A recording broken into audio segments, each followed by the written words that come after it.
Bienvenidos y bienvenidas a Rodad Insensatos, el podcast sobre la maldición de tener una vocación, donde conoceremos lo que hay detrás de la experiencia de hacer una primera película. Un podcast lleno de verdad, lo contrario que el cine, donde todo es mentira. Pasen y escuchen, esto es Rodad Insensatos.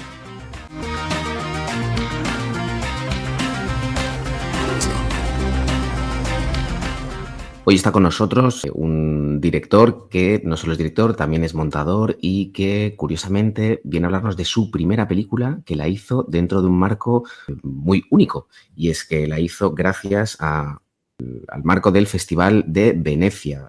La película se llama El arte de volver, es del año 2020 y hoy vamos a hablar con Pedro Collantes. Pedro, bienvenido. Muchas gracias, un placer estar aquí hablando contigo, Emilio. No, el placer es mío y aparte este episodio es como muy curioso porque una de las cosas que yo me he ido fijando es que todos los directores y directoras que vienen aquí tienen una cosa en común y es que las películas de una manera u otra van saliendo casi como de las entrañas y esta no digo que no, pero es que esta sale a raíz de un festival. Entonces ese me parece muy guay porque es un origen que no habíamos tratado hasta aquí. Entonces vamos a llegar hasta ese origen. La peli que es del 2020, ya llegaremos ahí, pero bueno, ¿quién es Pedro Collantes en 2019-2020? Pues sí, la rodamos en el 2020. Efectivamente la hicimos a través de este programa que se llama Biennale College. De hecho, se estrenó muy a finales de 2020. Bueno, el estreno fue en el Festival de Venecia en septiembre y luego el estreno comercial fue en diciembre de 2020 y la rodamos en marzo de 2020. Ahora te contaré bien la historia, pero vamos, el programa Biennale College del Festival de Venecia, como tú dices, es bastante único, por lo menos yo no conozco nada parecido, y es un programa para hacer pelis, es para primera o segunda película de la directora o el director, y por decirlo así, es para hacer películas baratas y rápidas, ¿sabes? Ellos lo llaman micro budget, micro presupuesto, y básicamente tienes desde que hacen la selección final de proyectos cada año hacen 4 películas. A cada película le dan un presupuesto que cuando yo lo hice eran 150.000 euros. La filosofía del programa es hacer películas de micropresupuesto, ya digo, y que todas las películas que se hacen en el programa se hacen en igualdad de condiciones. Es decir, el festival no te permite completar la financiación con subvenciones, con televisiones, con otras empresas, etcétera, sino que cada película se tiene que hacer con lo que te da el Festival de Venecia, que ya digo, cuando yo lo hice eran 150.000 euros para cada proyecto. Son 4 al año y ahora lo han subido. Creo que se han actualizado con este tema de la inflación y todo esto. Supongo que el proyecto que tienes que diseñarlo, tienes que prepararlo acorde a que pueda encajar en ese presupuesto. Quiero decir, no puedes pretender hacer una peli de ciencia ficción con 200.000 extras, naves y efectos digitales y entrar ahí, entiendo. Claro, efectivamente, el programa selecciona, la forma en la que funciona es curiosa porque primero hace una selección de 12 proyectos y no sé cuánto reciben, pero me parece que más de 1.000 al año, porque además está abierto tanto a ficción como a documental y a proyectos de cualquier parte del mundo. O sea, si te fijas un poco en las películas que se han ido haciendo, creo que ya llevan 10 ediciones, me parece, lo cual son pues 4 pelis por año. Bueno, en los primeros años creo que hacían 3, bueno, total, que hay entre 30 y 40 películas hechas a través de este programa y si te fijas, pues son de todas las nacionalidades, de países de Europa, de Norteamérica, pero también de Asia, de África, incluso hay alguna también. Te voy a interrumpir, tío, porque es que me da la sensación de que hemos arrancado ya, tío, en toda la chicha, que está guay, ¿eh? Porque, o sea, yo quiero llegar ahí, pero antes, para poner un poquito de contexto, o sea, ¿cómo llegas tú ahí? ¿Quién eres? ¿Quién eres tú en ese momento? Y dices, me voy a presentar al Festival de Venecia, que me cojan este proyecto, ¿sabes? O sea, tú siempre has querido dirigir en ese momento. ¿A qué te dedicas, tío? ¿Quién eres? A ver, yo soy montador de oficio y de formación. Por suerte, pues es a lo que me he podido dedicar toda la vida. Yo estudié montaje. Yo era el típico cinéfilo. Desde jovencito, pues me gustaba mucho el cine. Por algún motivo, no sé muy bien cuál, desde los inicios de mi cinefilia, por decirlo así, siempre tuve una predilección por el cine oriental. De alguna manera conectaba mucho con esa con ese tipo de historias, esa estética, esa sensibilidad. Que me gusta que lo digas porque luego ya entraremos, bueno, yo todavía aquí lanzando cosas, ya entraremos, pero yo cuando vi tu peli, lo primero que pensé es, esto es un cine muy tipo Ozu, ¿sabes? Muy, muy japonés, tío, por el tipo de tempo, de estilo, y bien, no me he equivocado. Sí, sí, efectivamente. O sea, además cuando digo cine oriental me refiero no tanto al cine oriental más como de acción o de terror, o del género de terror, que hay como una línea muy especializada en terror, sobre todo en Japón. No, me refiero más a ese tipo de cine, a lo mejor más... Pues sí, Ozu desde luego es un referente, es un cineasta que me ha inspirado mucho. Y... Y bueno, eso de cinefilia, yo era el típico que cuando era adolescente y eso, y con 20 y pocos años, pues era skater, me gustaba mucho patinar, tenía mi grupito de amigos. Y la primera imagen, tío, el concepto de skater y cine oriental así como más contemplativo, es como curioso. sí, yo era el típico del grupito de skaters que iba siempre con la cámara, ¿sabes? Y grababa todo, lo que hacían mis colegas con el patín. Y luego, pues, con una versión prehistórica del Premiere, ¿sabes? Una de las primeras, me hacía me pasaba las noches a veces despierto enteras montando vídeos de todo lo que iba grabando. Entonces, cuando empecé la universidad, me apunté, o sea, me cogí publicidad un poco así realmente sin saber lo que quería, ¿no? Y me metí en publicidad y me acuerdo que el primer año básicamente pues pasaba, o sea, no me interesaba nada, entonces como no me interesaba, pues apenas iba y estaba siempre montando estos vídeos que te digo de patinadores y yéndome a la filmoteca y yéndome a todo tipo de proyecciones baratas de pelis en centros culturales y cosas así. Y chupando cine a tope y buscando siempre que podía cualquier VHS de una peli rara que, ¿sabes? Porque esto era pre-internet y todo esto, o DVDs, ¿sabes? Bueno, que después de ese primer año me di cuenta de que a lo mejor me podía plantear el cine como una profesión, ¿no? Que claramente tenía pinta de que eso era lo que a mí me atraía.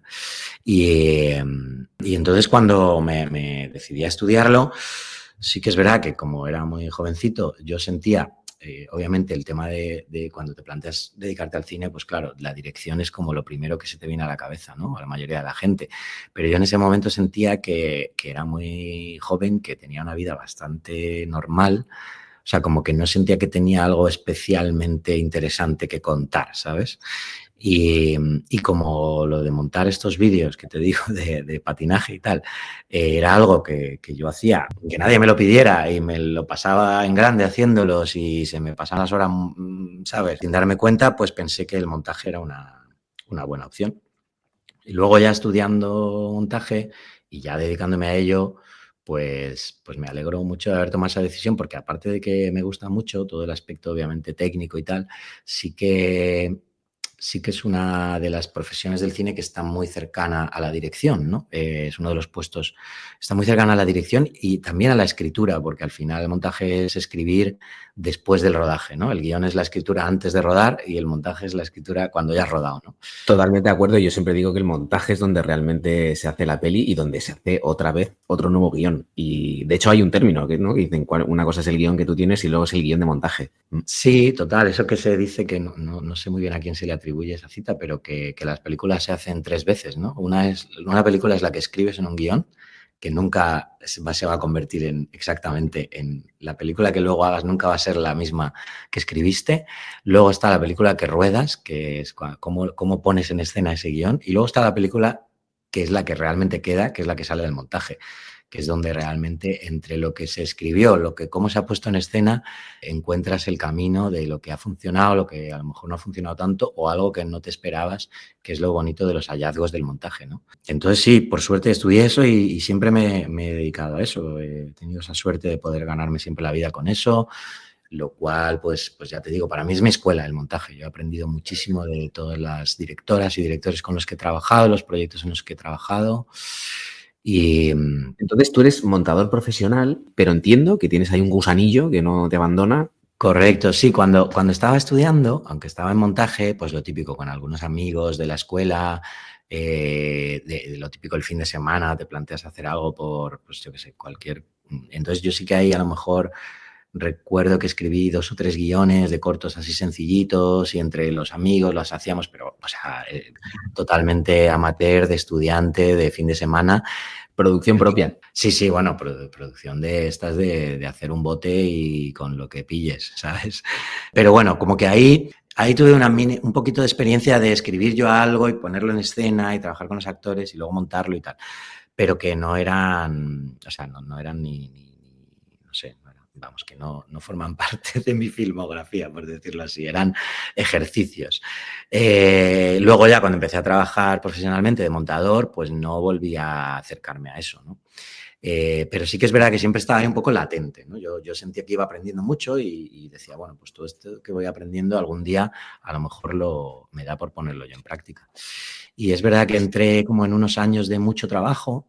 Hice ayudantías de montaje en alguna peli, luego también programas de televisión. Bueno, pues al principio cuando empiezas un poco todo lo que te sale y coger experiencia y de repente pasó que en el 2008 yo me fui a vivir a Noruega.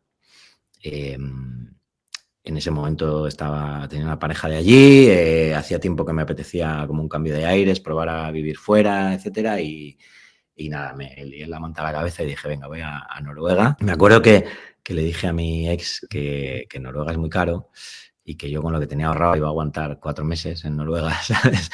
Entonces le dije, mira, me voy a apuntar a un curso intensivo de noruego, voy a buscar trabajo ahí a fuego y si en 4 meses no me ha salido nada, pues ya está, pues me vuelvo y por lo menos he aprendido el idioma y ya veremos. Y tuve mucha suerte y al poco de llegar, a las 2 semanas, me contrataron una productora pequeña, mediana, vamos, y estaba ahí montando y bueno, yo creo que fue el cambio de aires, el estar en otro sitio que te inspira mucho, ¿no? Que como de repente se te abren mucho los sentidos a todo tipo de estímulos nuevos, el entrar en una forma de trabajo muy diferente a la que yo había conocido.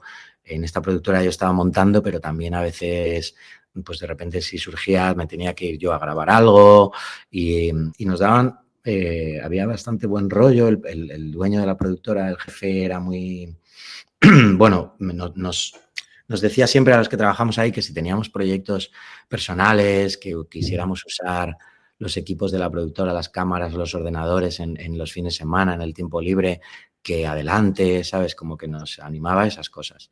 Y yo creo que eso fue como un poco el caldo de cultivo para mí, para decir, bueno, ya después de unos cuantos años que he montado varias cosas, que he aprendido, porque en el montaje también es verdad que lo bueno es que aprendes mucho tanto de los errores como de los aciertos, de cómo alguien ha escrito una escena, luego la ha rodado y luego cuando llegas al montaje, qué funciona, qué no funciona tanto, cómo se puede solucionar, ¿no? Bueno, y yo entiendo también que cuando eres montador, a base de ir viendo todo eso, yo creo que va creciendo en ti, que yo creo que lo haría mejor, o creo que yo lo haría de otra manera, o creo que aquí yo lo hubiera enfocado de otra manera. Y eso sin querer, ¿no? Va alimentando tu propio deseo como de poder hacer algo. Sí, o sea, sin duda. No sé si le pasa a todo el mundo, porque también hay gente como que tiene mucha vocación de montaje y no le da nunca como el gusanillo de querer probar. Pero a mí sí que es verdad, no tanto sentir que lo podía hacer mejor, pero sí que lo haría diferente, ¿no? Eso es.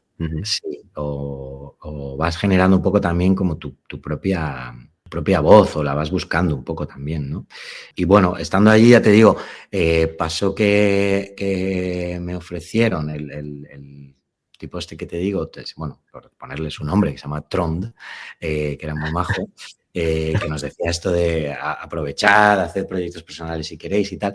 También un día me dijo, oye, hay aquí ayudas para producir cortometrajes. Y si quieres que presentemos algún proyecto tuyo, pues adelante, Pa'lante. Claro, si quieres pasarnos un guión y si nos gusta, lo presentamos. Y entonces yo me animé. La verdad es que ahí fue el momento en el que dije, bueno, pues yo creo que ya es hora de probar yo a escribir y dirigir algo. Y entonces así hice, curiosamente, mi segundo corto, porque escribí un corto, lo presentaron a las ayudas y nos lo dieron. Además, Noruega, siendo el país que es tan rico, porque es un país muy rico y hay muy poca gente, pues las ayudas son bastante generosas allí. O sea que podemos decir que tú hoy estás sentado aquí hablando de tu primera peli en el podcast gracias a Tron. Desde luego, él fue un factor muy, muy importante en esa. Sí, sin duda. Gracias también a más cosas, pero sin duda a Tron, desde luego, le debo ese primer empujón de alguien que te confía, ¿no? Y que te dice, Sí. anímate, venga, que te apoyamos. Es muy valioso eso también, porque al principio hay mucha inseguridad, hay mucha falta de confianza, ¿no? Y saber hacerlo ¿sabes? Entonces, bueno, lo que te digo, curiosamente, nos dieron una ayuda para ese corto y lo que pasó es que, claro, como lo que te digo, Noruega es un país pudiente, pues de repente yo me asusté un poco porque fue como, hostia, es que esta cantidad de dinero es para hacer un corto Manda bien pasta, hecho. sí. Vamos a probar de rodar 5 o 6 días, va a haber un equipo de 15 o 20 personas y además va a ser en noruego y claro, yo en ese momento había aprendido ya noruego, pero tampoco tanto como, o sea, no era ni mucho menos bilingüe. Perdona, pero ojo al dato, tú eres un director español que hace su corto en Noruega y en noruego. Cuidado. Sí. Sí, bueno, de hecho, lo que te digo, casualmente, curiosamente, ese se convirtió en mi segundo corto. Entonces, el primero que hice también fue en noruego. O sea, que he hecho, mis 2 primeros cortos son en noruego. Porque, como te digo, me asusté y entonces volví a esa otra primera idea primigenia que nos había dicho él, que era la de hacer algo el fin de semana, coger una cámara, tal. Y entonces dije, bueno, pues yo antes de enfrentarme al reto grande de este corto, voy a hacer otra cosa solo para coger un poco de, ¿sabes?, de soltura. Voy a escribir una cosa cortita, muy sencilla, 2 o 3 personajes en una localización que lo pueda rodar un fin de semana, pues eso, tomando una cámara prestada de la productora y tal. Y entonces ahí hice mi primer corto que se llama 15 veranos después, que lo podéis ver, lo tengo en mi Vimeo abierto, lo podéis ver ahí. Y es un corto de 5 minutos en noruego, de 3 personajes en una playa de un fiordo. Y entonces, curiosamente, ese corto, con esto de la primera vez que me enfrento como en serio, ¿no?, a poner algo que yo he escrito, ponerlo en escena, me acuerdo que en ese momento yo tenía muy, muy presente toda esta filosofía así como minimalista del menos es más, de ponerle limitaciones a la creatividad, la potencia, ¿sabes? Toda esa cosa como de. Porque es verdad que el cine es un arte tan rico, que es un arte que son muchas, porque es foto, es teatro, es música, es vestuario, ¿sabes?, es moda, es pintura, es tantas cosas en una. Aglutina muchos elementos, sí. Claro, y yo sí que también, sobre todo en los primeros años, monté muchos cortos y tal, veía que muchas veces la gente caía en esta cosa como de querer usarlo todo, ¿no? Como de, ya que juegas, poner pues toda la carne en el asador, de que se muestre todo, ¿no? De aquí estoy yo y mira todo lo que sé hacer. Sí, y a mucha gente se pierde, yo creo, a veces es fácil en el cine perderte como hay tantos recursos expresivos, pues abusar, ¿no? Y al final muchas cosas se quedan un poco como pastiche, ¿no? Y yo tenía muy presente eso, entonces me fui a una cosa muy radical de decir, bueno, me voy a poner todas las limitaciones posibles de lo que no voy a hacer en este corto, ¿no? Y me acuerdo que fue como. Lo primero que pensé fue, como soy montador, la gente se va a fijar en el montaje, pues voy a hacer un corto sin montaje. O sea, pues ya sabes que va a ser un plano secuencia. Luego fue como sin movimientos de cámara, sin efectos de ningún tipo, ni de imagen ni de sonido, sin música y no sé qué más cosas, alguna cosa más había. Total, que eso me llevó a hacer un corto de un plano fijo, de 5 minutos, además un plano bastante lejano, un plano general, gran plano general, y ese fue mi primer corto. Y es curioso porque ahí yo creo que surgió la semilla de como encontrar yo un poco mi camino. Ese obviamente fue una propuesta muy radical en ese sentido, pero como que ahí surgió un poco mi camino, o un poco empezar a encontrar, por decirlo así, mi voz de lo que yo quería explorar como director, que iba más por ahí, ¿no? Como por un trabajo siempre desde el menos es más y bueno, un poco desde propuestas austeras, ¿no? Como siempre replantearme mucho de vamos a intentar que funcione con lo mínimo posible, ¿no? Oye, y desde ahí, ¿cómo conecta Noruega con Venecia? Sí, perdona, me he ido súper al origen de todo, porque además ese corto te está hablando de 2011, ¿no? Lo curioso, lo que pasó con eso es que ese corto, también por ser un corto breve de 5 minutos y a lo mejor por esa propuesta tan particular, pues funcionó súper bien. O sea, ese corto me hizo ir a muchos festivales, premios, etcétera. Y fue como la primera vez que yo sentí que, hostia, pues algo que he dirigido o sea, que he escrito y he dirigido, me está haciendo conectar con gente, ¿no? Y la gente lo ve y conecta y luego vienen y te dicen y viajo o sea, y la primera experiencia de exponer tu trabajo públicamente y recibir la respuesta de la gente, y eso fue lo que yo creo que me motivó mucho a decir, uy, quiero tirar más por aquí, ¿sabes? Quiero seguir tirando de este hilo a ver qué puedo sacar. Entonces, con esto te quiero decir que a partir de ese momento, que fue 2011, empecé un proceso que es el que básicamente sigo haciendo, que es el de ir compaginando mis proyectos como montador, mis trabajos como montador, con proyectos personales que he ido encontrándole ventanas de tiempo aquí y allí cuando he ido pudiendo para hacer. Entonces, de esos 2 cortos que hice en Noruega, luego hice 5 más. Joder. Sí, me fui también porque quería darle más espacio a esa exploración de mi ambición o mi faceta o mi interés de guionista-director. Me fui a hacer un máster a la Escuela de Cine de Holanda y ahí hice 3 cortos más durante ese máster. Y luego, a raíz de esos cortos también, de viajar, de festivales, etcétera, me surgió la oportunidad de trabajar con un productor francés que me dijo, porque claro, yo hice esos cortos en Noruega y luego hice 3 cortos más, uno en Madrid, uno en China y otro en Japón. Te das cuenta Sí. que eres un poco como un chiste de Eugenio, ¿eh? ¿Saben aquel que es un director español que hace cortos en Noruega, en China, en Japón, en Holanda? Sí, total, total. Ha sido un poco el reflejo de esos años de mi vida que desde que me fui, te digo, a Noruega, luego pasé 9 años viviendo fuera, ¿sabes? Y un poco fue surgiendo el hacer los cortos donde, bueno, donde se daban las circunstancias un poco y donde mi interés me Donde llevaba puede. y donde podía, ¿sabes? Y entonces, a raíz de eso surgió lo que te digo, esta oportunidad. Un productor francés me dijo, a ver, has hecho cortos en noruego, en español, en chino y en japonés. ¿Por qué no haces uno en francés? Y que además, bueno, Claro, es que la pregunta tiene su lógica. sí. En su momento yo dije, claro que sí, ¿por qué no? Además, claro, él me decía, en Francia pues tenemos una buena industria, además, que los cortos se pueden hacer con ayudas muy generosas. O sea, como que él me ofrecía un poco de... Porque es verdad que los cortos que yo había hecho, desde el primero, aquel de 5 minutos que te digo, el de 15 veranos después, que lo hice con un presupuesto de 0 coronas noruegas, ¿sabes? Que al cambio son 0 euros. Pues luego fui haciendo estos cortos más del máster, que ya tenía algo más de dinero, más de 0, pero tampoco mucho, ¿sabes? Y entonces él un poco lo que me ofrecía era, vente, hacemos un corto, vamos a conseguir una financiación adecuada y hace un corto bien, ¿no?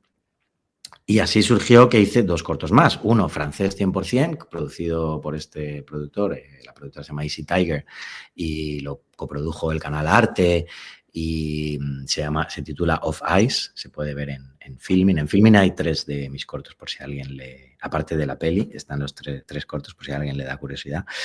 Y hice ese, y también surgió que a la vez yo estaba intentando levantar otro corto aquí en España, y entonces surgió coproducir con él también. Entonces hice otro corto que se titula Atos Anden, que fue una coproducción España-Francia.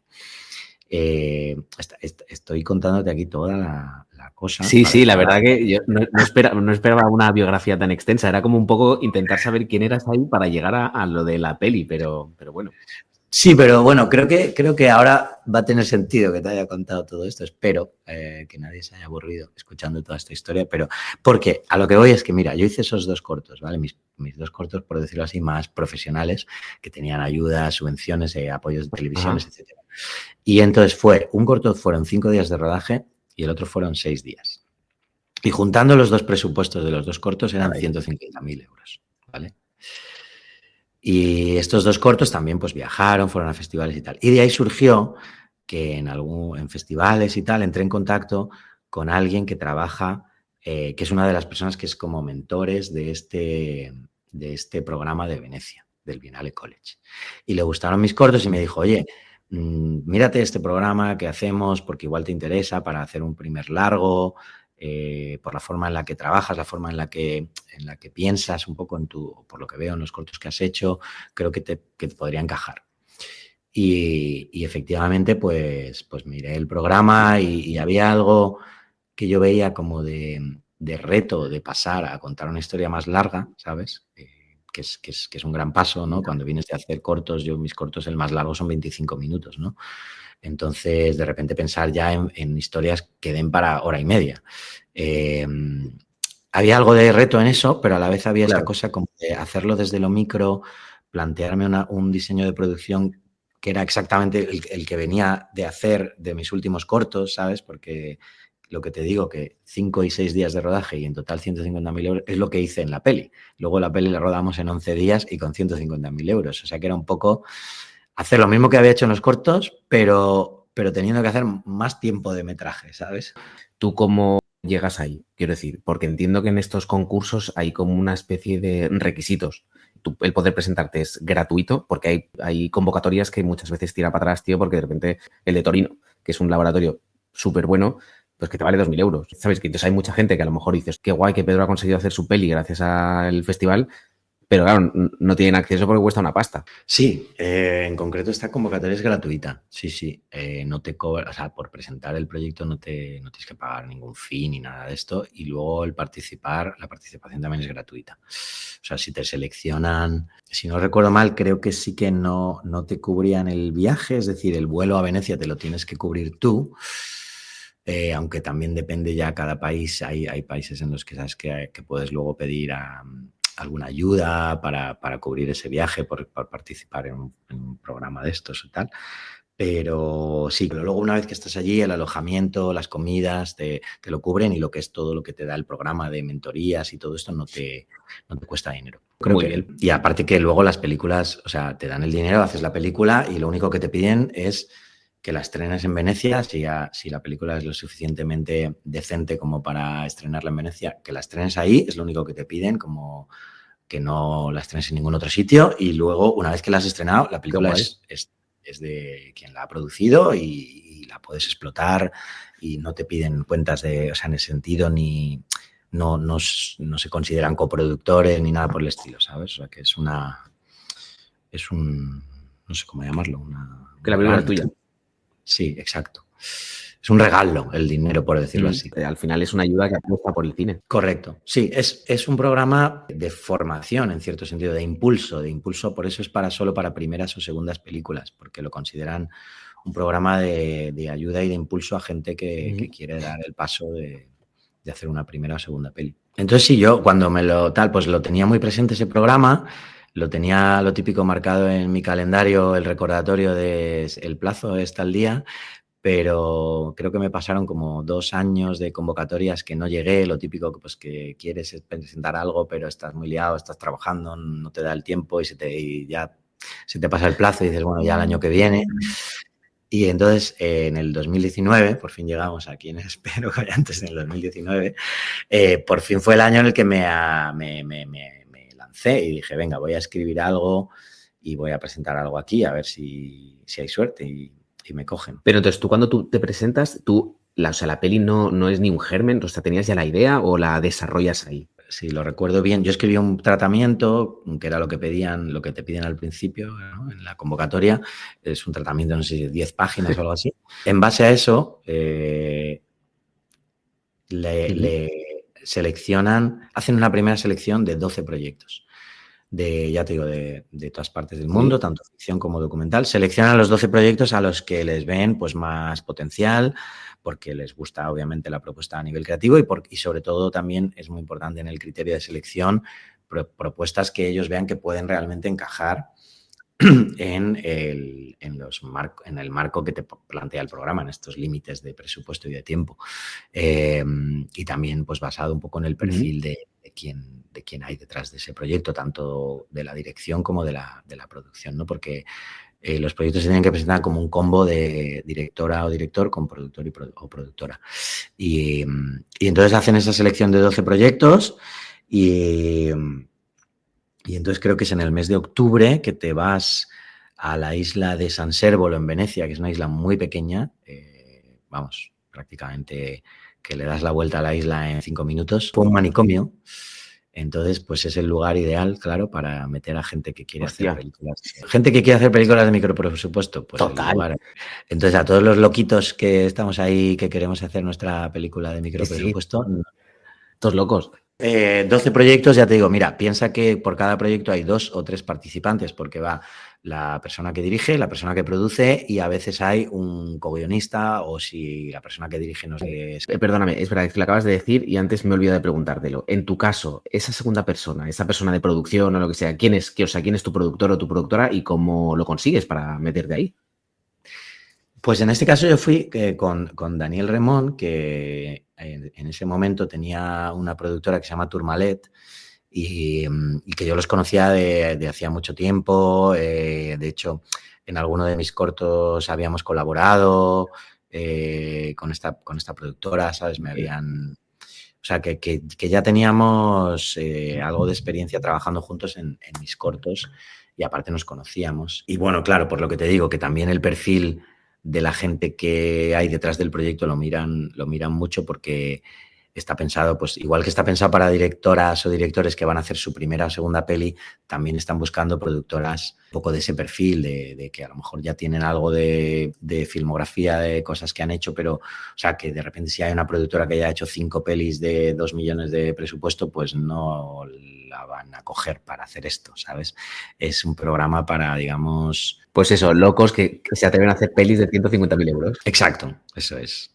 Que inconscientes que todavía no saben lo que significa hacer eso y que se lanzan con la pasión de querer hacer una película. Pues ese primer taller, pues entre 2 o 3 personas por proyecto, pues eso, no sé, se me dan mal las matemáticas, 12 por 2,5, ponle unas 30 personas, más todo el equipo de mentoras y mentores del programa. Que entonces, no sé, en total a lo mejor hay 50 personas allí encerradas en esta isla durante 10 días y básicamente ese primer taller consiste en coger tu propuesta, tu tratamiento y analizarlo desde 3 puntos de vista principales. Las mentorías, la verdad es que lo que te digo de que aparte de que no te cuesta, bueno, solo te cuesta el esfuerzo de pagarte el vuelo a Venecia, para mí yo creo que el programa es... por lo menos para mí fue muy rico y muy enriquecedor, porque como te digo, que cogen 12 proyectos, pero luego los filtran y solo 4 se acaban recibiendo el dinero y haciéndose. Entonces, incluso yo tuve la suerte de pasar ese filtro y luego poder hacer la peli, pero incluso si no hubiera sido así, si me hubiera quedado solo con la experiencia del primer taller, para mí ya habría sido bastante enriquecedora esa experiencia, porque hay mentorías, hay 3 perfiles de mentores, de guión. Entonces te viene súper bien todo lo que te ayudan a coger ese tratamiento que has presentado, encontrarle el potencial y encontrarle el camino para que ese tratamiento se convierta en un guión y en un guión que se pueda hacer con ese presupuesto y con ese tiempo. Y luego hay mentorías de producción, lo mismo, pues te guían para ver de qué manera vas a poder convertir ese tratamiento en un proyecto de película realista dentro de esos parámetros.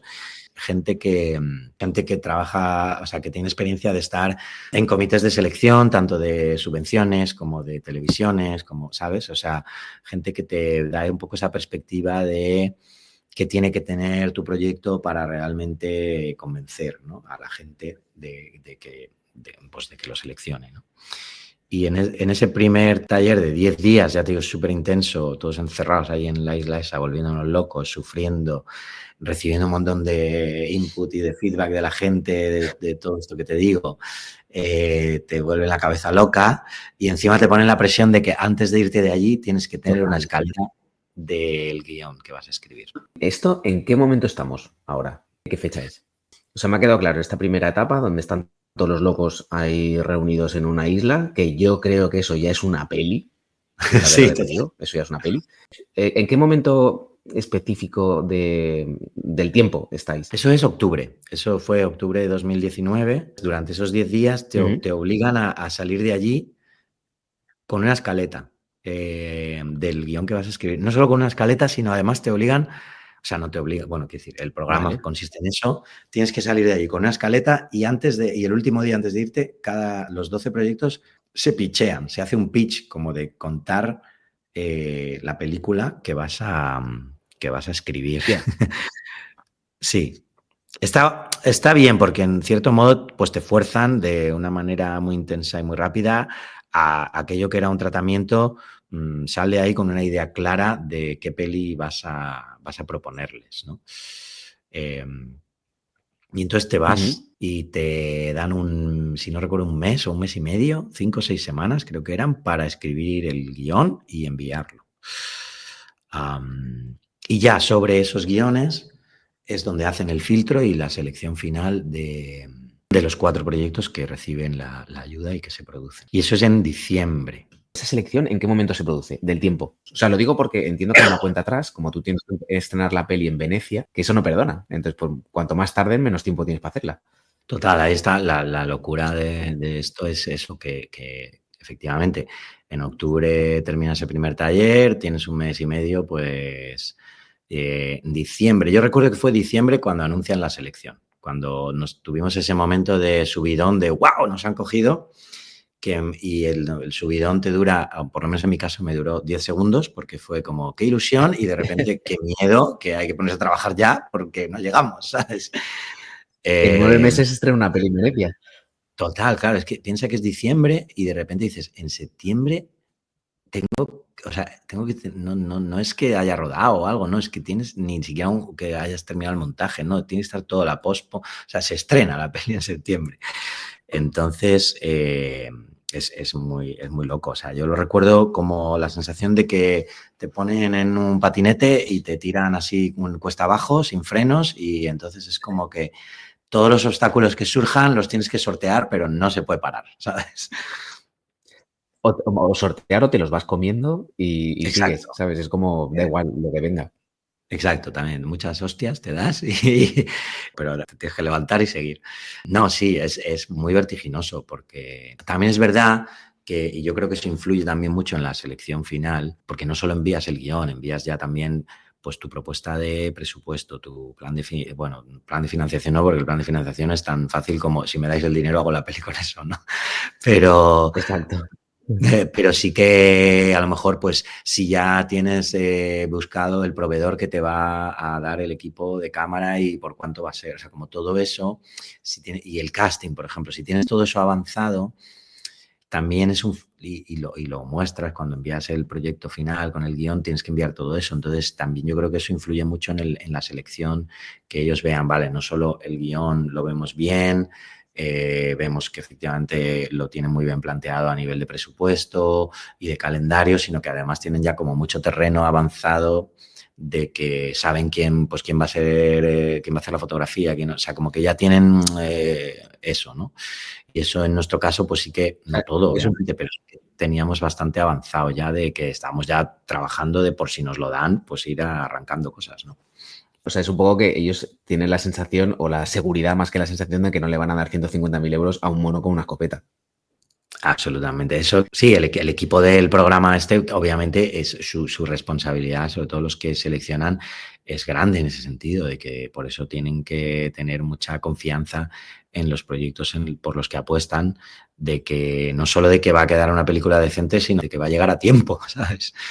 Y, por ejemplo, eso que decías que es muy interesante de ir avanzando, haciendo trabajo previo, en vuestro caso, o sea, El arte de volver es una peli que tiene, para ser lo que es, tiene un reparto muy bueno, tío, y aparte un reparto con nombre y muy, muy solvente y muy sólido. Entonces, ¿cómo consigues tener a gente como Celso Gallo, como Macarena García, a la hora de ofrecerles una peli que son 150.000 euros, está financiada y instaurada o inspirada o auspiciada por el Festival de Venecia y que no deja de ser una especie de experimento y de salto al vacío?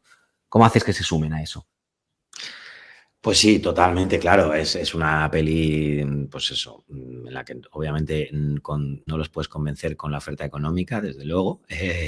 Aparte, claro, lógicamente, pues una peli de un director que hace primera película, que siempre tiene su cosa de salto al vacío. Es verdad que yo ya tenía mis 7 cortos de los que podían verlos, pero bueno, que obviamente nunca había dirigido una peli en ese momento. Entonces, mira, para mí la clave en este proceso de qué proyecto presentar y luego cómo escribirlo y todo esto tuvo que ver con seguir un poco la coherencia de lo que venía haciendo en mis cortos, que es mi cine apuesta por las interpretaciones. Mi cine pone a los actores y a las actrices en el primer lugar siempre. Y yo entiendo el cine así, o sea, las peripecias técnicas hasta ahora no me las he podido tampoco permitir, ¿sabes? Por los tipos de proyecto que he hecho hasta ahora y también por un poco por lo que te digo, mi filosofía del cine está un poco del menos es más, de la austeridad, pues siempre para mí lo más importante es la naturalidad de las interpretaciones, la verdad en las interpretaciones y eso yo creo que pues a los actores y a las actrices eso es algo que les llama mucho. Entonces, mi propuesta en esta peli era claramente una propuesta de película de diálogos, película de interpretaciones y de personajes, ¿no? Fue muy clave también, para mí yo estaba muy consciente de esto de, bueno, si voy a hacer una película de micropresupuesto con esta limitación de tiempo y de dinero, que al final es lo mismo, el tiempo te limita el dinero y viceversa, que no me salga la típica peli que ves que han querido hacer algo que no han podido porque no tenían presupuesto, ¿sabes? Que a veces pasa Muchas que veces. dices, esta peli habría sido buenísima, tenía todos los elementos para ser muy buena, pero la han hecho con menos de lo que hacía falta y se nota, ¿sabes? Disculpa, porque esto que dices me parece muy concreto porque es cierto que si tú ves la peli y no sabes el origen de la peli, no te destaca tanto. Pero a mí, por ejemplo, una de las cosas que me destacó de la peli, aparte de eso, de ser una peli con un espíritu pues, más contemplativo, más de cine oriental, es que la historia de ella, que vuelve ese fin de semana, está muy bien dividida en bloques, en el sentido de, me parecía que eran como bloques de, es como si tú hubieras rodado, no sé, por ejemplo, 20 bloques y me estás enseñando 10. Y a lo mejor dices, hostia, es que el guión tenía 2 bloques más, pero no entraron. Pero que la historia se mantiene igual, ¿sabes? Tiene una estructura, pero eso, son secuencias, son grandes bloques de secuencias que son como independientes. Y, por ejemplo, me noté mucho también que planos donde la cámara siempre está muy fija, lo que tú decías, dejas mucho a los actores. Si no recuerdo mal, solo hay uno que es de seguimiento, que es en el parque. Entonces, eso, me parecía que la peli funciona mucho como bloques. ¿Esa era la intención de la coherencia de la que tú hablabas? Sí, totalmente. O sea, a la hora de escribirla, yo creo que el hallazgo más importante de encontrar el camino para de qué forma contar una historia que entre dentro de forma orgánica, digamos, dentro de esta Ujú. propuesta de lo micro, el hallazgo para mí fue el de decidir que iba a ser una película de grandes bloques, de escenas largas, en las que ella iba a estar todo el rato y iban a ser encuentros de ella con otro personaje y que nunca se iban a repetir esos personajes, ¿no? O sea, que íbamos a conocer a la protagonista a través de una serie de encuentros con personas de su vida, como una especie de retrato un poco poliédrico, por decirlo así, a retratar al personaje también por cómo interactúa con los demás y cómo los demás la definen, ¿sabes? Y entonces esa apuesta de decir, bueno, pues son 6 duólogos largos y no hay en medio, no hay secuencias de transición cortitas ni nada de esto. Esto también hacía que pudiéramos hacer una película rodada en 11 días, como hicimos, ¿sabes? Bueno, y que el rodaje, entiendo que a lo mejor el rodaje también para ti era menos complicado porque lo que tú dices es como, bueno, pues cada día o cada 2 días me enfrento a un bloque, no tengo esas secuencias de transición de mierda, ¿no? Ahora no tengo esta localización, no sé cómo ir de aquí a aquí, no sé cómo pasar de aquí a aquí, ¿no? Sino que te puedes enfocar en cada duólogo que has definido muy bien. Totalmente, claro, es que simplificaba mucho todo también a nivel el decidir que toda la historia son 24 horas o un poco más, es un día y medio en la vida de este personaje, de esta protagonista. Eso también te simplifica mucho todo a nivel de vestuario, de raccords, ¿sabes? Porque, Sí. eh, y, y entonces ahí, desde luego, se fue como en el programa nos decían una cosa muy interesante que lo decían en inglés, decían the budget is the aesthetic, ¿no? Como el presupuesto te marca la estética. Normalmente en el cine tú escribes una peli y luego se presupuesta eso que se ha escrito y se dice, pues si quieres hacer esta peli que has escrito costaría tanto, ¿no? Pero en este caso no, tienes que escribir una peli sabiendo para qué presupuesto, ¿no? Es decir, tú lo has dicho, es el proceso inverso. Normalmente tú haces una peli, o sea, tú haces una peli con lo que tienes, pero en este caso es lo que tienes te marca la peli que vas a hacer. Exacto. Entonces, para mí fue clave encontrar esa...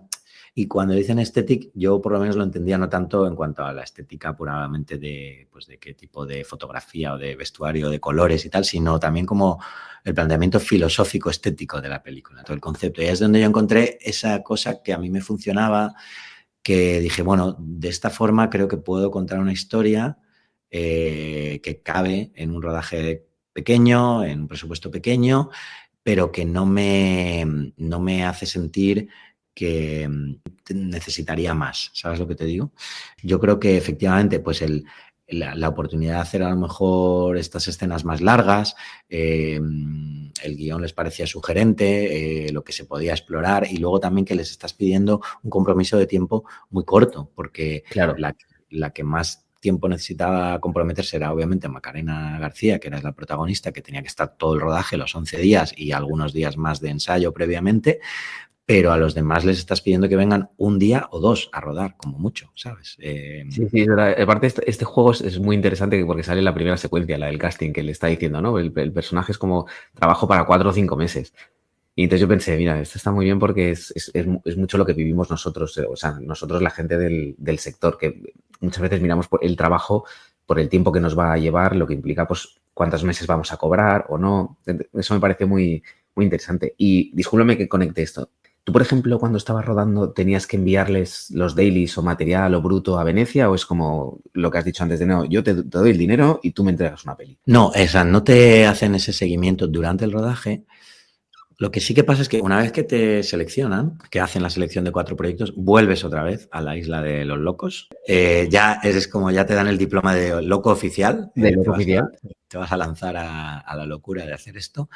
Y entonces vuelven los equipos de esas 4 pelis y hay otra vez como otra, ya no son 10 días, es menos 5 o así, pero que muchos días de mentorías, pero claro, ya de decir, bueno, ahora con el guión que has escrito y todo lo que nos presentas de presupuesto y demás, vamos a ayudarte a encarrilar esto para que salga bien, ¿no? O sea, con los retoques para que esto pues te dicen, no, pues mira, tal y como lo estás planteando, te la vas a pegar, no vas a llegar, no te va a dar tiempo, no te va a llegar el dinero. Así que pues te van ayudando un poco a ver dónde tienes que ajustar o mejorar, o tanto guión como presupuesto. Eso que es un proceso constante del presupuesto y el guión van de la mano, ¿sabes? Total, claro. Y entonces hay ese seguimiento, digamos, pero una vez que ya sales de ahí, ya es como, bueno, pues ya lo vemos que lo tenéis bien planteado. ¡Hala! Suerte y eso, y a la locura. Y entonces luego, bueno, sí que te dicen, estamos aquí, si surgen cosas o lo que necesitéis, aquí estamos. Pero luego ya el siguiente realmente seguimiento que tienes es, una vez que has rodado, hay un seguimiento en el montaje. Ahí quería llegar, porque tú como director, o sea, tú, claro, tú eres montador que hace su primera película y también la montas. Entonces, ¿tu cabeza cómo sobrevive a eso? Pues mal, mira, la verdad es que la monté a mi pesar, porque yo no quería, de hecho el planteamiento no era, teníamos planteado... Un montador. Sí, montador. Yo como montador que soy sé lo importante que es lo que te aporta alguien en el montaje. Yo siempre pienso, mira, o por lo menos mi experiencia haciendo los cortos, los primeros cortos los monté yo porque eran cortos de presupuestos pues que no daba, o sea, que me daba vergüenza decirle a alguien trabaja gratis. Los 2 últimos, como ya habían presupuesto, pues sí que trabajé con montadores. Y es que lo vi claro, que, o sea, yo me di cuenta de que lo que yo me puedo aportar a mí mismo como montador ya lo tengo, o sea, yo ya lo voy a ver, ¿sabes? Lo que necesito es la mirada fresca, la perspectiva y las ideas de que otra persona puede tener que yo no voy a tener, ¿sabes? Entonces yo no quería montarla, eso lo tenía muy claro, pero luego, ¿qué pasó? Pues que dentro de dentro de todo de la carrera de obstáculos que fue hacer esta peli, cómo está diseñado el programa y que yo estaba preparado para todos esos obstáculos, llegó un obstáculo para el que nadie podíamos prever, que fue el COVID, ¿sabes? Que faltaba, ¿sabes? Exacto. O sea, si ya era difícil la cosa de por sí, pues toma. Entonces, nosotros tuvimos la puntería de rodar la película en marzo de 2020. Los 11 días de rodaje, curiosamente, teníamos 9 días de rodaje de día, un día de descanso, o sea, un día en medio para ajustarse a 2 días finales de rodaje nocturno, que era la escena del coche Del taxista. del taxista con Luca Peros y Macarena en el taxi, que como era de noche, pues entonces habíamos planteado ese día en medio pues veníamos de rodar día, pues un día de descanso para ajustarse y ya los 2 últimos días. Pues ese día de descanso fue el día que Pedro Sánchez dijo, todos confinados, ¿sabes? Que nadie se va de casa. Entonces, ¿qué pasó? Que encerrados en casa, pues como todos lo vivimos, con esa incertidumbre de van a ser 2 semanas, no van a ser más, ya llega un momento que ya decías, bueno, como ya no se sabe cuánto va a durar esto, si el mundo se va a acabar, si habrá Festival de Venecia, ¿no? Porque en ese periodo se iban cancelando, se canceló el Festival. Eso es. Claro. Eso Entonces, ya llegó un momento que era toda una incertidumbre tal que yo encerrado en casa tenía el material de 9 días de rodaje. Obviamente también eso tuvo, el parón del COVID tuvo un impacto en el presupuesto, entonces hubo como que reajustar y decir, ¿qué hacemos? Y entonces yo ahí tuve que decir, pues monto yo, ¿sabes? O sea, una manera de ahorrarnos esa partida y de que mientras estamos parados en casa la peli no está parada, es que yo voy montando, ¿sabes? Claro. Entonces te hiciste un Gollum, ¿no? Un poco. O sea, aquello Sí. tenías como esas dos, ibas diciendo al montador, al director al lado, aquello de... Pues sí, tuve que esforzarme mucho en intentar ser 2 personas a la vez, efectivamente, intentar tener esa perspectiva que creo que consigo tenerla, pero nunca del todo. Y entonces ahí sí que vino muy bien esa mentoría de montaje. La persona que hace esas mentorías en el programa es fantástica y fue un regalo del cielo, porque se llama Mary Stephen y es una montadora con muchísima carrera, que originalmente ella es de Hong Kong, pero por su cinefilia se fue a vivir a París muy joven. Qué guay. Y empezó su carrera como ayudante de la montadora de las pelis de Godard. Toma. Sí, y entre muchas cosas que ha montado, una de las cosas más relevantes que más ha marcado su carrera es que fue la montadora de Romer, de Eric Romer, prácticamente de la mitad de su filmografía la montó ella.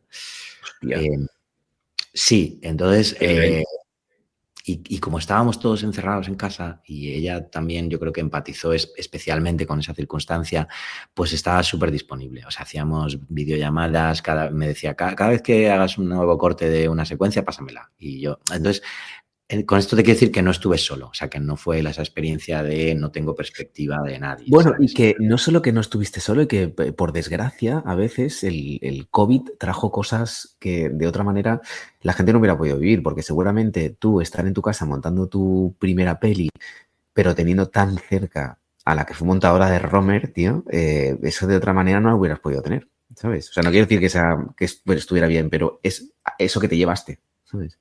Sí, absolutamente, no, para mí fue un regalazo. Y luego también ya cuando ya había pues un primer corte y tal, sí que también lo empecé a compartir como soy montador, por suerte pues tengo, sabes, amigos y amigas montadores que son muy buenos, de los cuales también tiré de por favor míratelo y dame notas, ayúdame a ver cosas que yo no veo porque la he escrito, la he dirigido, la he montado y encima con una prisa todo que no tienes ni siquiera tiempo de reflexionar, ¿sabes? Que como todo fue tan rápido. Pero bueno, la peli estaba incompleta, ¿no? Porque te faltaban los 2 días. O sea, ¿cuándo pudiste cuándo pudiste acabar la peli? Pues cuando se pudo volver a rodar, ¿no? Como que nos pararon en marzo, yo creo que en junio, a finales de junio pudimos rodar esos 2 días. Sí, pero yo te digo rozando el larguero, tío, porque estrenabas en septiembre y tú en junio rodando, ¿eh? No, absolutamente. También te digo que cuando rodamos esos 2 días en junio todavía estaba la incertidumbre de si va a haber o no va a haber festival ese año. O sea, claro. Ahí sí que ya se habían comunicado con nosotros. De hecho, de mi año, de las 4 pelis, solo se estrenaron, o sea, 2 se tuvieron que pasar al año siguiente porque no habían empezado a rodar en marzo. Entonces ya no les dio tiempo. No les hubiera dado tiempo en cualquier caso, ¿no? Porque si en marzo Bueno, no habían empezado a rodar. Por eso te digo que como no les daba tiempo, esas ya les dijeron, tranquilos, lo vuestro va para el año siguiente, ¿sabes? Mm. Y a los 2 que sí que habíamos rodado nos dijeron, si hay festival y llegáis, bien, si no, no pasa nada, ¿sabes? Como también podremos colocaros al año siguiente. Pero nosotros no queríamos alargar ese proceso tanto, era como, mira, si al final se confirma que hay festival, vamos a por ello y vamos a terminarla en el tiempo que nos hemos planteado y todo, porque si no, un proyecto así es muy difícil, ¿sabes? Alargarlo en el tiempo. Claro, y aparte entiendo que teniendo el privilegio, tío, porque al final, tío, tú haces una primera peli y la estrenas en el Festival de Venecia, aunque venía auspiciada por ello, pero entiendo que eso también te benefició, bueno, benefició a la película a la hora de conseguir una distribución, ¿no? Una ventana como más amplia a la hora de, pues, comercializar las salas o... ¿Eso fue así? O sea, ¿eso os ayudó? Sí, o sea, sin duda, mira, también conectando esto con lo que me decías del casting, otra cosa que yo creo que daba mucha confianza a la hora de presentarle este proyecto al reparto que tuvimos, que yo me siento vamos, privilegiado y agradecidísimo a todo, al repartazo que tuvimos y a cómo se comprometieron, tenía que ver también con que le estás ofreciendo una peli que no es la incertidumbre de qué va a pasar con esta película una vez que esté hecha, ¿no? Que muchas pelis así hechas con micropresupuesto y tal, pues a veces no sabes qué va a pasar con esa peli, si se va a llegar a estrenar, si no. En este caso, él estaba ofreciendo una peli que sabes que por lo menos se va a estrenar en Venecia, ¿no? Eso ayudaba también. Y como dices, también ayudó. Yo creo que entró Filmax como distribuidora en ese momento en el que ya había un primer corte y ya había, o sea, de primeras el guión y ya cuando el reparto estaba confirmado ya les llamó la atención, pero terminaron de decidir si entrar cuando vieron un primer corte. Y, y Bueno, y sí, seguro que entonces, el marco del festival ayuda, porque si tu peli, por ejemplo, no hubiera tenido eso, a lo mejor hubieran tardado más o quizá no se hubieran decidido. Es decir, si tu peli tal cual es la misma, pero sin el sello de Venecia, yo creo que eso para mí creo que es determinante. Para bien, ¿eh? Para bien, porque eso también es un toque de calidad, quiero decir, porque te eligieron a ti y no eligieron a 200 o 2000 que se presentaron. Pero eso ayuda. sin duda ayuda, porque yo creo que a cualquier peli le ayuda a encontrar distribución cuando ya se sabe dónde se va a estrenar, porque es muy importante para la distribución el aprovechar el tirón de un estreno en un festival para pues promocionar la peli y demás. Y obviamente, claro que ayudó. Entonces, nada, fuimos a Venecia ya sabiendo que luego la iba a distribuir Filmax. El estreno en Venecia fue muy bien, es verdad que fue un festival, pues el festival del año del COVID, pues eso, aquello de que una butaca siempre en medio vacía, entonces El espacio, sí, sí, sí. a mitad de aforo, las mascarillas, no había cócteles, no había fiestas, no había nada de esto. Entonces, pero bueno, fue un estreno muy bonito, la suerte también en Venecia la reacción de la prensa y demás fue muy positiva. Hubo muy buena reacción, que yo creo que nos ayudó también a la hora de luego el estreno aquí. También es verdad que por ser el año que fue, o bueno, porque se dio así ese año, era el único largometraje español en Venecia, ¿sabes? Hostia, mira, encima haciendo historia, ¿eh? Ese año estaba Almodóvar con su corto de La voz humana Sí, y Alex de la Iglesia con su serie de 30 monedas. 30 monedas. Y luego estaba yo con mi largo. Entonces, el único largo español que había era El arte de volver, y entonces la prensa que había allí pues nos hizo mucho caso porque Bueno, es tuvimos que la te voy a decir, o sea, pase lo que pase, pero tener tu primera peli y que estés al lado de Alex de la Iglesia y Pedro Almodóvar, ojo, cuidado también, ¿eh? No, no, claro, no, para mí, o sea, para mí fue precioso el poder llegar, el que al final sí que se hizo el festival, aunque se hiciera de esa manera, fue un momento muy, muy bonito. Y ahí fuimos algunos del equipo, vino Macarena también. Además, Macarena no quiso ver la peli antes, prefirió verla por primera vez en el estreno allí. Entonces fue un momento muy, muy bonito, la verdad, lo recuerdo muy, muy guay. Luego, en cambio, el festival, el estreno nacional que teníamos, que era Sevilla, ahí ya no tuvimos tanta suerte porque fue aquello de que en el último momento hicieron un cierre perimetral, entonces Sí, sí, me acuerdo. ahí sí que íbamos a ir todo el equipo y todo el reparto y tal, y al final eso no pudo ser, en fin. La experiencia fue bonita, pero pues eso, en las circunstancias de estrenar una peli en el peor momento de la historia del cine, yo creo, para estrenar una peli que es el COVID. Pero es que es parte de lo que yo digo de las miserias de hacer cine, tío, porque lo das todo, lo tienes todo de repente y siempre hay algo que dices, hostia, ¿qué más nos puede pasar, no? Pero bueno, oye, tío, que te quiten lo bailado, la verdad. ¿sabes? Ya te Sí, digo no, que... yo, para mí, o sea, es una peli de la que estoy orgulloso, que obviamente pues está hecha de la forma en la que está hecha y no podía, o sea, bueno, no sé, podía haber sido otra cosa, desde luego, pero vamos, que yo estoy orgulloso de ella y sobre todo aprendí muchísimo. Es un aprendizaje que me llevo ahora para la próxima y que, bueno, para mí sí que tiene esa cosa un poco de bisagra entre el corto y el largo. Es mi primer largo, pero es un largo todavía hecho con espíritu y con diseño de producción de corto, ¿sabes? Pero mira qué bien lo que acabas de decir, porque esto me conecta con... Nada, era, o sea, para acabar te quería hacer una pregunta y qué bien que te me has adelantado, y es que tú haces esta peli en 2020, entonces tú sigues siendo un montador, aparte tienes una trayectoria como muy consolidada, porque, bueno, acabas de estrenar la peli La mitad de Ana, si no me equivoco también montaste la serie Antidisturbios, que fue, bueno, pues un pepinazo. Tú sigues con tu trayectoria como montador, pero el gusanillo como director, o sea, ¿quieres seguir ampliando esa carrera? ¿Quieres seguir explorando eso o es como un... No, efectivamente, no, al revés. Yo creo que el arte de volver ha sido un poco el empujón también para decir, Has olido la sangre, ¿eh? vamos a por la siguiente. O sea, también ese deseo de ahora ya hacer una peli pues en la que pueda rodar más de 11 días, estas cosas. Y no, he estado, desde que hice el arte de volver, he estado montando proyectos, sí, pero también he ido encontrando mis momentos para ir desarrollando. Y de hecho he estado desarrollando 2 pelis en paralelo en estos años y si todo va bien las voy a rodar. Voy a rodar una este año y otra el año que viene. Hostia, muy bien, tío. Sí, Caray. sí, a ambas pelis nos han dado la ayuda de selectivas, una un año y otra al año siguiente, y entonces pues vamos a rodar, ya te digo, y no, de hecho sí que he montado mucho desde el arte de volver, porque monté 800 metros, la serie de Siminiani que está en Sí, sí, Netflix, he sí. montado la peli de Marta Nieto, La mitad de Ana, he montado la peli de Pau Teixidor, Alumbramiento, he montado La Hombre, novia gitana. Alumbramiento. Perdona que te interrumpa, Alumbramiento. Pau Teixi o sea, estuvo con nosotros en este podcast y yo soy muy amigo de Pau y nada, felicidades por Alumbramiento, por cierto, que os llevasteis ahí también un premio en el Festival de San Jordi. O sea, no me acordaba que eras tú, perdóname, tío, no te había reconocido. Sí, la montamos Mamen Díaz y yo, entre los Mm. dos, y no, me encanta esa peli, es preciosa y creo que Pau hizo un trabajo fabuloso en esa película. Y también he montado de La novia gitana de Paco Cabezas. De Pau Cabezas, hostia, muy bien.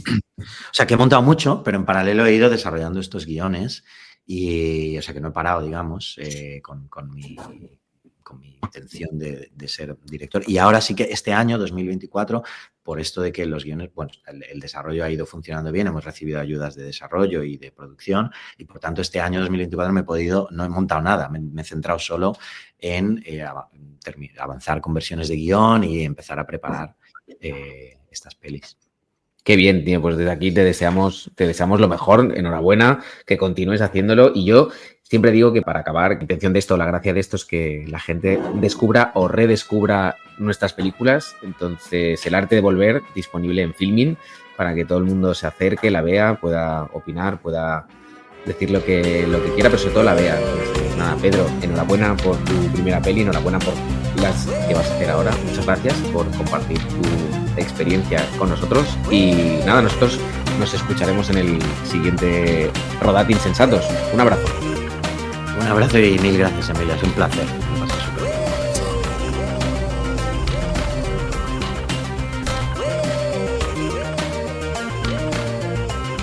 Rodad Insensatos es un podcast sobre la maldición de tener una vocación. Nos puedes escuchar en todas las plataformas de audio, así como seguirnos en redes sociales. Búscanos por @rodad.insensatos y suscríbete a nuestra newsletter en mumbler.io, uniéndote así a la comunidad insensata, donde estarás al tanto de las novedades y actualizaciones de nuestro podcast.